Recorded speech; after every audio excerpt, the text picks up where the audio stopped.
In Kyrgyzstan, events have been held marking 5 years since the overthrow of the country's authoritarian president, Kurmanbek Bakiev. Speaking at a ceremony in Bishkek, the current Kyrgyz president, Almazbek Atambayev, said that only thanks to the uprising 5 years ago was it possible to establish a parliamentary democracy, the only one in Central Asia. However, critics say that Atambayev is getting increasingly close to Moscow and point to Russian-inspired bills in Parliament to clamp down on non-governmental organisations and gay rights.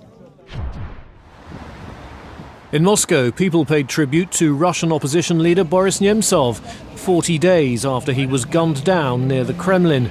Supporters had also aimed to hold a concert, but no venue could be found which was willing to host an event in honour of Nemtsov, a fierce critic of President Vladimir Putin. Instead, people laid flowers and lit candles at the site of his killing, where an impromptu shrine has been frequently vandalised. In Russian Orthodox tradition, friends and relatives honour the dead 40 days after their passing. In Kiev, several hundred protesters from the ultra-nationalist Freedom Party gathered by the Parliament building to demand the resignation of Ukrainian Prime Minister Arseniy Yatsenyuk. The protesters said they had ousted former President Viktor Yanukovych and they could topple Yatsenyuk too. Some accused him of corruption, while others complained of economic difficulties.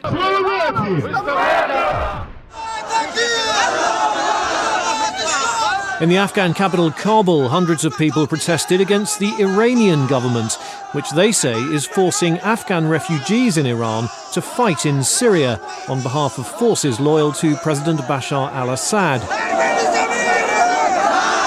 The protests come after videos were published apparently showing Afghans fighting for pro-regime forces. It has also been alleged that Iran pays Afghan refugees to fight in Syria. Iran has denied the claims.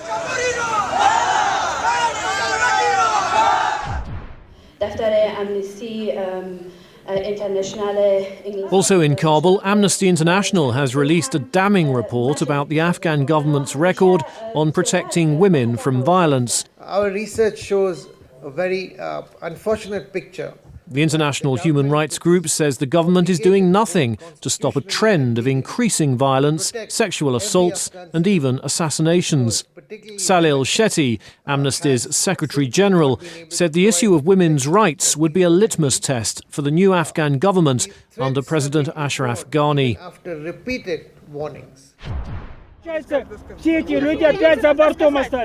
the Kazakh capital Astana, protesters gathered to demand help from President Nursultan Nazarbayev. Many Kazakh people have mortgages on their homes in foreign currencies and have been hit hard by a 20% devaluation in the Kazakh currency over the past year. A central bank official told protesters a new relief fund would be available next month. And that's the video roundup from Radio Free Europe, Radio Liberty.